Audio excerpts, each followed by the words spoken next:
subscribe now and press the bell icon. Never miss an update. Hello, मैं Rihan Saifi art and craft teacher SPOM से आपका welcome करता हूं। आज हम जानेंगे शेडिंग क्या चीज़ है, आर्ट के अंदर शेडिंग क्या चीज़ होती है, शेडिंग का अर्थ क्या है, शेडिंग क्यों करते हैं, आर्ट में शेडिंग किस प्रकार से की जाती है। यदि हम कोई भी चित्र बनाते हैं तो हम सुनते हैं कि इसमें शेडिंग कर दो, या शेडिंग की आर्ट मुझे पसंद है, या शेडिंग वाली आर्ट मुझे सीखनी है। तो what is shading, we have to know, हमें जानना है क्या चीज़ है शेडिंग। तो शेडिंग वास्तव में छाया को बोलते हैं हिंदी में। शेडिंग का मतलब जैसे बोलते हैं ना, शेड आ रही है, शेड डाल दिया है, छप्पर डाल दिया है, छाया डाल दी है। तो वही चीज़ छाया का मतलब है किसी चीज़ के अंदर छाया दिखाना, कुछ उसको शेड करना, एक प्रकार से परछाई की तरह उसको शेड डालना। तो आज हम आर्ट में इस चीज़ को इम्प्लीमेंट करने वाले हैं, आर्ट के अंदर अप्लाई करने वाले हैं। अभी चलते हैं, करते हैं शेडिंग। तो कुछ बनाते हैं, फिर हम शेडिंग करेंगे उसमें। तो आज मैं आपको यहाँ शेडिंग में कुछ करके दिखा रहा हूँ और आप देख सकते हैं किस प्रकार से हम शेडिंग करते हैं।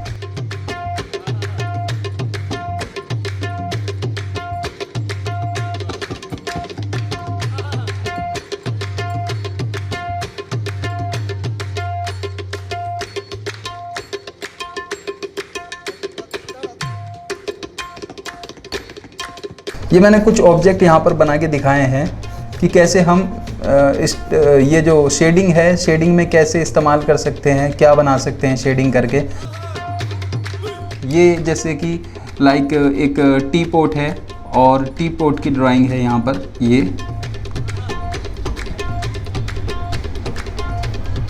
इस पर रफ इसकी लाइट ड्राइंग एक कर लेते हैं पहले।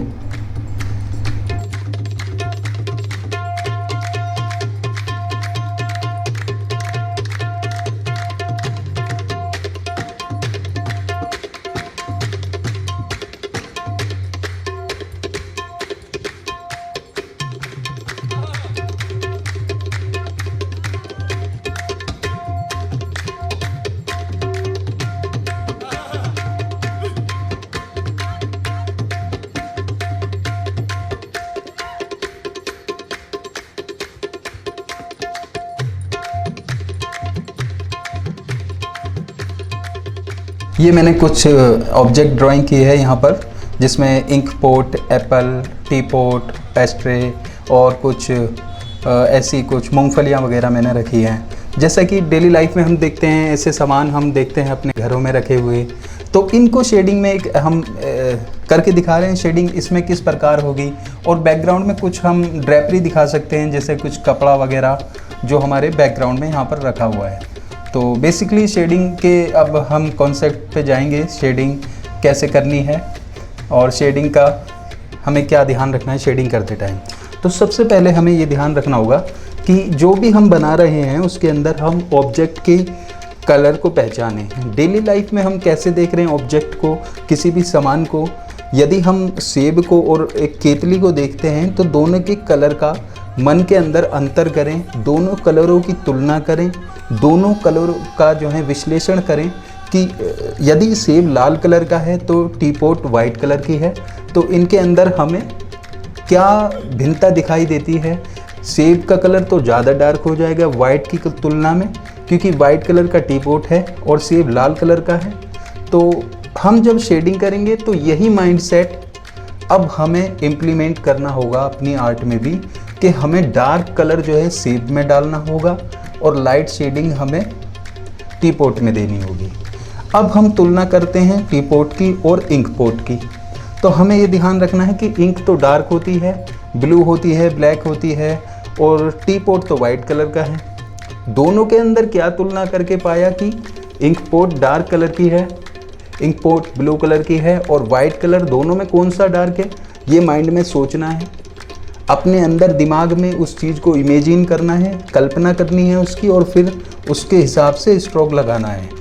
तो सबसे पहले हम क्या करेंगे, जो जो एरिया हमें थोड़ा डार्क या मतलब मिडिल टोन में दिखता है, थोड़ा मतलब डार्किश है हल्का हल्का, उस पर एक लेयर लगा देंगे शेडिंग की, थोड़ा डार्क डार्क करने की उसको। जैसे इंक पोट का ढक्कन थोड़ा डार्क कलर का है, ब्लैक कलर होता है, तो उसकी जो सबसे पहली लेयर या जिसको हम बोलें सतह जो है वो एक हल्की सी डार्क कलर की लगा लेंगे। ये ऐसे एक हमने डार्क कर दिया। थोड़ा यहाँ पर परछाई पड़ी हुई है, थोड़ा डार्क कलर है तो यहाँ डार्क लगा दिया।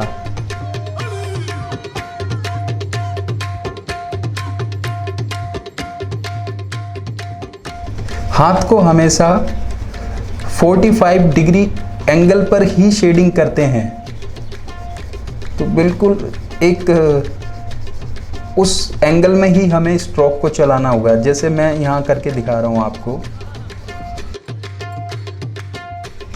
यहाँ मैंने एक तरफ से लाइट छोड़ी है, लाइट हमारी इधर से आ रही है और डार्क कलर इधर है।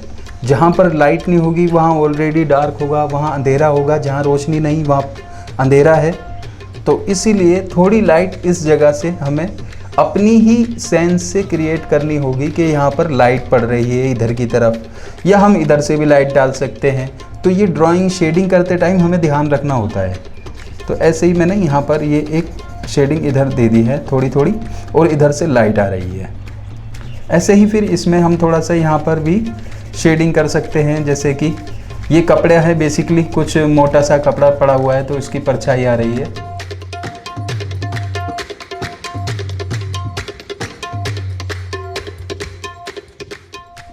इसमें भी हम हल्का हल्का सा एक रफ स्ट्रोक में चलेंगे। जब भी हम पेंसिल यूज़ करते हैं शेडिंग के लिए तो हमें ये ध्यान नहीं रहता है कि हमें कौन सी नंबर की, कौन सी कैटेगरी की पेंसिल इस्तेमाल करनी चाहिए। तो हम क्या है कि कोई सी एच ग्रेड की पेंसिल भी आर्ट के इस्तेमाल में यूज़ करते हैं, उसको इस्तेमाल करते हैं, लेकिन वो ठीक नहीं है।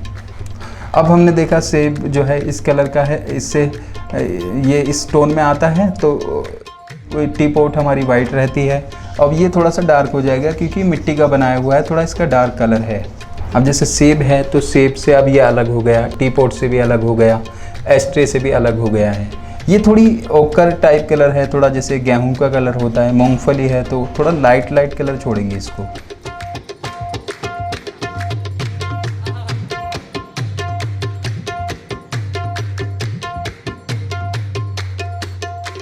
हमें जब भी हम पेंटिंग करते हैं, शेडिंग करते हैं, तो हमें ये ध्यान रखना चाहिए हम कौन सी पेंसिल यूज़ कर रहे हैं। बहुत से बच्चे हैं कि वो नटराज की पेंसिल, जो एक बेसिक पेंसिल होती है बच्चों की राइटिंग के लिए, उससे ड्राइंग करने लग जाते हैं, उसी से शेडिंग करने लग जाते हैं। शेडिंग तो उससे हो जाती है, लेकिन वो प्रोफेशनलिज्म वाली बात नहीं आती है। वो एक कलाकार की जो एक क्वालिटी है उस चीज़ से वंचित हो जाता है, वो चीज़ नहीं आ पाती है। बहुत से बच्चे एच ग्रेड की पेंसिल यूज़ करते हैं, लेकिन एच ग्रेड की पेंसिल तो जो आर्किटेक्चर वाले हैं उनके लिए होती है, क्योंकि वो हार्ड होती है। एच डिनोट करता है हार्ड को। हम यहाँ एच बी ग्रेड की पेंसिल को जो है, इसमें बी ग्रेड की पेंसिल को यूज़ करेंगे, note H B, only B grade, जिसमें हम 6B, 2B, 8B, मैं अभी ये 8B पेंसिल को यूज़ कर रहा हूँ। तो कैमलिन का पेंसिल हम प्रेफर कर सकते हैं, काफ़ी अच्छा उसका रिज़ल्ट है। तो यहाँ पर भी हम देख सकते हैं अभी। अब मैं इसमें फाइनल टच के लिए थोड़ा शुरुआत कर रहा हूँ और थोड़ी मिडिल टोन की शेडिंग दूंगा।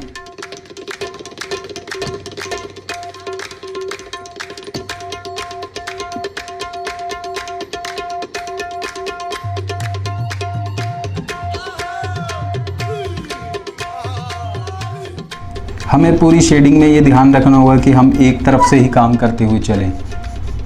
जहाँ हमें लाइट छोड़नी है वहाँ लाइट छोड़ें और बाकी हम डार्क करते हुए चलें। क्योंकि मैंने बताया कि यहाँ बीच में लाइट पड़ रही है, तो वो लाइट मैं अभी से क्रिएट करता हुआ चलूँगा, एक साइड पे ही खाली शेडिंग दूँगा।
तो अब इस प्रकार से हमने देखा कि चारों जितने भी अभी ऑब्जेक्ट बने हैं उनके अंदर वो बिल्कुल अलग अलग नज़र आ रहे हैं।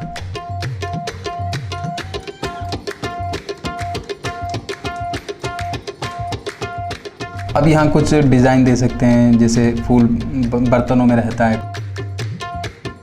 यहाँ से कुछ इनकी शेडिंग दे सकते हैं, यहाँ से ये परछाई है इनकी पड़ रही है।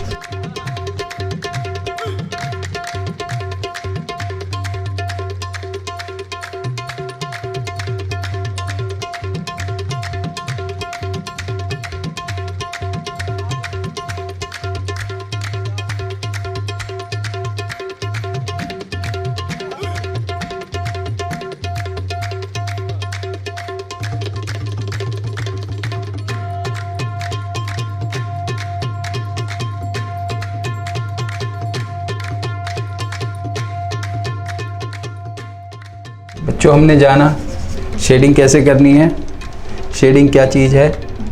तो आशा करता हूँ ये आपको समझ में आया होगा। आज का ट्यूटोरियल हमारा शेडिंग के लिए था कि शेडिंग कैसे होनी है, कैसे हम इसमें इस्तेमाल करें शेडिंग का। तो ये आपके सामने कुछ करके दिखाया हमने, ऑब्जेक्ट ड्राइंग। ये एक शेडिंग हो गई। अब दूसरी टेक्निक भी इसमें एक दो एग्जांपल और दे सकता हूँ। जैसे कि मान लीजिए हमें कुछ कुछ भी ऑब्जेक्ट बनाना है, तो दूसरी शेडिंग का भी तरीका है। जैसे सपोज़ कीजिए मुझे मैंने एक कुछ फ्रूट्स ही बना देता हूँ। जैसे ये एप्पल बनाया है,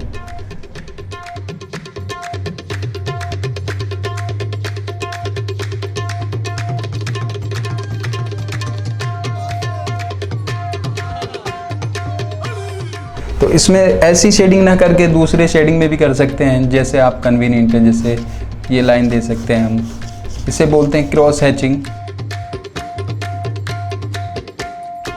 फिर से वही क्रॉस वाला, जहाँ पर डार्क देना है तो वहीं ये चीज़ रिपीट होती रहेगी। तो यहाँ हमने देखा कि एक प्रकार का ग्रेडेशन बन गया है, एक शेडिंग बन गई है कि कैसे क्रॉस हैचिंग की हमने। चीज़ वही है लेकिन शेडिंग का स्टाइल बदल गया है, तो इसको बोलते हैं क्रॉस हैचिंग। इसमें कोई भी चीज़ हम बनाते हैं तो क्रॉस करके ही बनाते हैं। जैसे ये अभी शेडिंग भी दिखा रहे हैं, तो इसमें शेडिंग में भी हम क्रॉस हैचिंग डाल सकते हैं।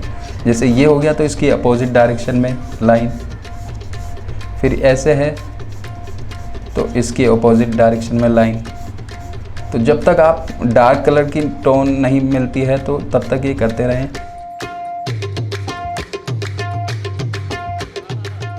फिर इसकी थोड़ी आउटलाइन कर देंगे तो इससे निकल जाएगा, थोड़ा ये डिटेल इसकी निकल के आ जाएगी। तो एक लाइट एंड शेड का हमें यहाँ पता लग रहा है। ये लाइट हो गया, इसको हम लाइट लिख देते हैं यहाँ पर एग्जाम्पल के लिए, लाइट। और ये हो गया हमारा डार्क, ठीक है। और ये हो गया हमारा मिडिल टोन। एक होता है स्टिपलिंग, जिसको हम बोलते हैं पॉइंट स्टाइल में करना, पॉइंट वाइज। जैसे मैं एक यहाँ पर एक फ्रूट्स और बनाता हूँ।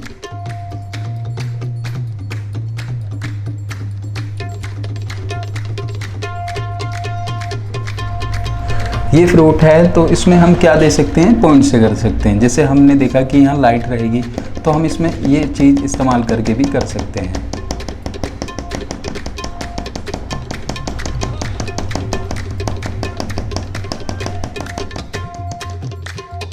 ये भी एक शेडिंग का तरीका है।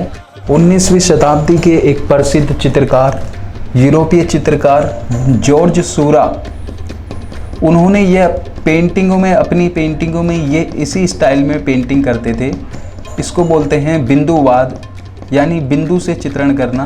तो यहाँ पे ये भी एक शेडिंग का तरीका है, इसको बोलते हैं पॉइंट वाइज या पॉइंट शेडिंग, ये भी बोल सकते हैं इसको पॉइंट शेडिंग। पॉइंट से शेडिंग करना, यहाँ पे भी हम देख सकते हैं लाइट एंड डार्क। तो ये हमने सीखा कैसे शेडिंग को हम नए नए अंदाज में कर सकते हैं। यहाँ पे इसकी ये भी डाल सकते हैं थोड़ी shadow,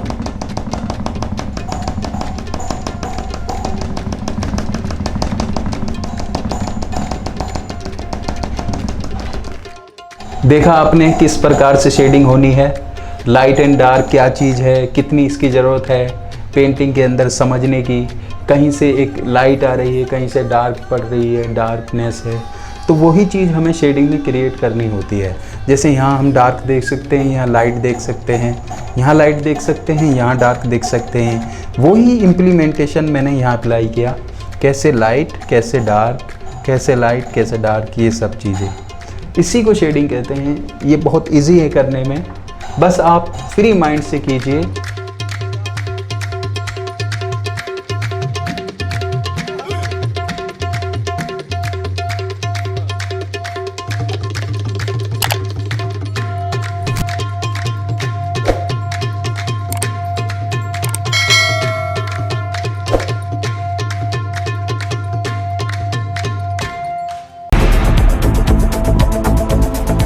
Subscribe now and press the bell icon. Never miss an update.